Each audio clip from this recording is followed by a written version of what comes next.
মুভির টাইমলাইন দেখানো হয়েছে 1981 সালের গথম সিটি, যেখানে আর্থার নামের একজন ক্লাউন তার মা পেনির সঙ্গে থাকে। মুভির শুরুতে দেখা যায় সে ক্লাউনের মেকআপ করছে এবং পেছনে নিউজ চলছে, যার মাধ্যমে বোঝানো হয় শহরের অবস্থা খুবই খারাপ হয়ে যাচ্ছে, মানুষের চাকরি নেই, ক্রাইম বেড়ে যাচ্ছে এবং ধনী ও গরিবের মাঝে ফারাক আরও বাড়ছে। আর্থার তার জোকার মেকআপ শেষ করে একটি সাইনবোর্ড নিয়ে রাস্তায় দাঁড়ায়, কারণ সে একটি বিজ্ঞাপনের জন্য নিয়োগপ্রাপ্ত ছিল। তখন কয়েকজন ছেলে আসে যারা তাকে বিরক্ত করে, তার সাইনবোর্ড ভেঙে ফেলে এবং তাকে মারধর করে। আর্থারের বস যখন এই ঘটনাটা জানতে পারে, তখন সহানুভূতি দেখানোর পরিবর্তে উল্টো আর্থারকে বকাঝকা করে এবং বিশ্বাস করতে অস্বীকার করে যে ছেলেগুলো আর্থারকে মেরেছে। বরং সে বলে যদি আর্থার সাইনবোর্ড ফিরিয়ে না আনতে পারে তাহলে তার স্যালারি থেকে টাকা কাটা হবে। আর্থার এই ঘটনার কথা তার সহকর্মী র্যান্ডালকে বলে। তখন র্যান্ডাল তাকে একটি পিস্তল দেয়। আর্থার নিতে না চাইলেও র্যান্ডাল বলে এটা নিজের নিরাপত্তার জন্য রাখতে। অবশেষে আর্থার রাজি হয়।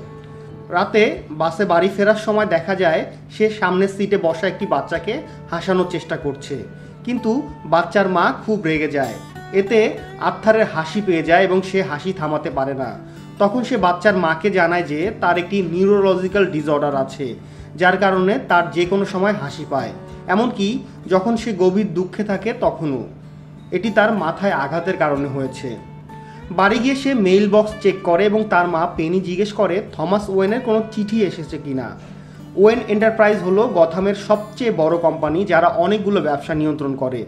পেনি একসময় থমাস ওয়েনের অধীনে কাজ করত, তাই সে বিশ্বাস করে যে থমাস তাদের দুর্দশা জানলে নিশ্চয়ই সাহায্য করবে। বিশেষ করে আর্থারের শারীরিক অবস্থা দিনে দিনে খারাপ হচ্ছে এবং তাদের কাছে ঠিকমতো চিকিৎসা করানোর মতো টাকাও নেই, এজন্য তারা সামাজিক সেবার উপর নির্ভর করে। পাশাপাশি দেখা যায় আর্থার স্ট্যান্ড আপ কমেডির প্রতি খুব আগ্রহী এবং তার একটি প্রিয় শো আছে যা সে সবসময় দেখে। সে চায় তার প্রিয় হোস্টের মতোই একজন স্ট্যান্ড আপ কমেডিয়ান হতে। পরদিন দেখা যায় আর্থার যখন কাজ থেকে ফিরে আসে তখন লিফটে সোফি নামের একজন মেয়ের সঙ্গে দেখা হয়। তাকে দেখেই আর্থার আকৃষ্ট হয়ে পড়ে। সোফিকে একজন সিঙ্গেল মাদার হিসেবে দেখানো হয়েছে। কিছুদিন পর দেখা যায় শিশু হাসপাতালে এক পারফরমেন্সে আর্থারের পকেট থেকে বন্দুক পড়ে যায়। সবাই এতে অবাক হয় এবং তার বস তাকে চাকরি থেকে বের করে দেয়। আর্থার বোঝানোর চেষ্টা করে যে এটা আসলে একটা প্রপ গান ছিল, কিন্তু তার বস বলে র্যান্ডাল তাকে ইতিমধ্যে সব সত্যি বলে দিয়েছে। আর্থারই গত সপ্তাহে বন্দুক কিনেছিল। এতে আর্থার খুব কষ্ট পায় এবং বুঝতে পারে না র্যান্ডাল এমন মিথ্যে বলল কেন, কারণ গান তো র্যান্ডালই দিয়েছিল তাকে। এই ঘটনার পরে আর্থার মন খারাপ করে ট্রেনে বাড়ি ফিরছিল। তখন সেখানে ওয়েন এন্টারপ্রাইজের 3 জন কর্মচারী ছিল যারা মদ্যপ অবস্থায় এক মেয়েকে উত্ত্যক্ত করছিল। তখন হঠাৎ আর্থার হাসতে থাকে তার সেই নিউরোলজিক্যাল ডিসঅর্ডারের কারণে। তারা ভাবে আর্থার তাদের নিয়ে হাসছে এবং তাকে মারতে শুরু করে। আর্থার বোঝানোর চেষ্টা করলেও তারা তার কথা শুনতে চায় না। আত্মরক্ষায় আর্থার তাদের মধ্যে 2 জনকে গুলি করে এবং তৃতীয় জনকে মেরে ট্রেন থেকে বাইরে টেনে নিয়ে গিয়ে সিঁড়িতে গুলি করে মেরে ফেলে। এই খুনের ঘটনায় ভীত হয়ে আর্থার পালিয়ে একটি ওয়াশরুমে গিয়ে পৌঁছায়। সেখানে গিয়ে দেখা যায় আর্থার এই খুন উপভোগ করতে শুরু করে এবং নাচতে থাকে যেন সে খুব খুশি। এতে প্রমাণ হয় যে আর্থার যে সবসময় নিজের জীবনে সংগ্রাম করেছে এবং ভালো মানুষ ছিল, সমাজ কখনোই তার পাশে দাঁড়ায়নি এবং সবসময় সমাজের দ্বারা প্রত্যাখ্যাত হওয়ার পর আর্থার সমাজের থেকে প্রতিশোধ নিতে মজা পেতে শুরু করে। আর সেই কারণে সে তার এই খুনগুলোকে উপভোগ করছে।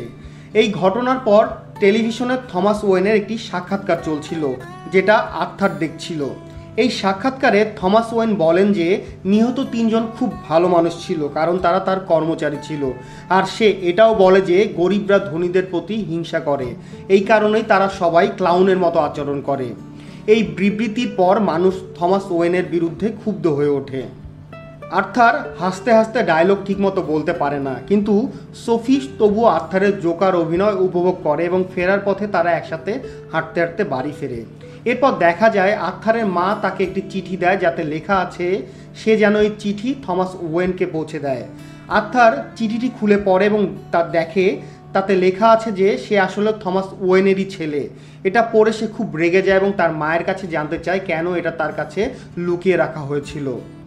তার মা বলে যে সে একজন গরিব নারী এবং থমাস ওয়েন একজন অত্যন্ত ক্ষমতাধর ব্যক্তি।